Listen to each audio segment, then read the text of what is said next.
Je m'appelle Tom Krasinski et je vous souhaite la bienvenue au premier épisode d'une série spéciale de l'atelier Unimax intitulée de manière appropriée Blackout. Ce n'est pas un scénario catastrophique, mais simplement une exagération qui doit faire comprendre aux sages que nous allons travailler avec des outils à propulsion humaine. Avec les outils de nos ancêtres que nous avons abandonnés par confort. Donc, les outils, pas les ancêtres à part une coupure de courant momentanée, qui pourrait nous forcer à prendre une scie ou un rabot, ce qui est plutôt une nécessité. Travailler avec des outils manuels traditionnels est souvent meilleur qu'avec des machines électriques modernes. Les hautes vitesses de nos nouvelles machines assurent évidemment une plus grande efficacité de travail et moins d'efforts.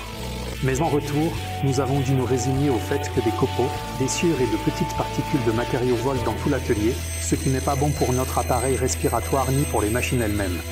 Nous gérons les conséquences avec une aspiration industrielle et des masques respiratoires. Nous devons également protéger nos yeux et notre audition. N'est-il pas préférable, au moins de temps en temps, de laisser tous ces incroyables machines se reposer un moment et d'essayer de travailler avec des outils qui ne consomment que notre propre énergie? Nous nous moquons de nos femmes, disant que la machine à laver travaille pour elles et le lave-vaisselle pour nous, mais c'est exactement la même chose. C'est aussi la scie à table et la défonceuse qui travaillent pour nous. Peut-être avons-nous peur de ne plus avoir le bon savoir-faire et de passer pour des maladroits. Eh bien, on ne devient pas un expert sans s'entraîner régulièrement. On dit souvent que l'exercice fait le maître. Au fait, je ne suis pas ici en tant que mentor. Avec les outils manuels, je ne suis pas très doué, cela fait longtemps que j'ai envie d'essayer différents rabots. C'est pourquoi j'ai commandé un ensemble de rabots manuels de base chez Unimax. Nous montrerons comment travailler avec eux dans l'une des prochaines vidéos de l'atelier Unimax. Mais avant de me mettre au travail, je veux équiper mon vieux et bon établi avec un étau supplémentaire.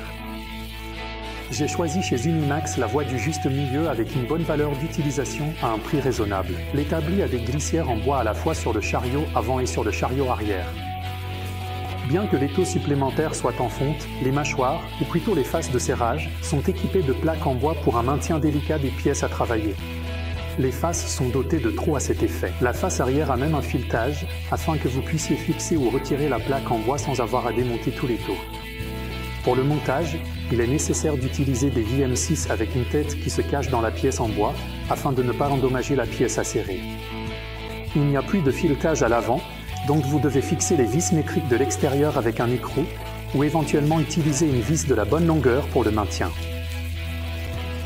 La longueur des mâchoires est de 173 mm et vous pouvez l'augmenter légèrement en utilisant des planches en bois plus longues. L'ampleur de l'ouverture de 213 mm diminuera en fonction de l'épaisseur des planches en bois utilisées. Un étau supplémentaire augmentera l'opérabilité de la raboteuse. Il peut être utilisé seul pour maintenir des pièces en position horizontale ou verticale. Avec le chariot avant d'origine, il sert également à maintenir des pièces longues et pas très larges, par exemple lors du rabotage, mais aussi lors de la découpe ou du perçage. Il fonctionne également de manière similaire au chariot arrière. Il a un butée de profondeur, grâce à laquelle, en combinaison avec les supports dans la table, vous pouvez maintenir les pièces à plat. Eh bien, ce que cet étau supplémentaire sait faire de génial, c'est le déplacement rapide. À côté de l'axe avec la manivelle, il y a un levier discret que vous pouvez tirer vers le mandrin pour déplacer la mâchoire avant d'avant en arrière. En la relâchant, les filetages s'emboîtent à nouveau et il est possible de desserrer ou de serrer avec la manivelle.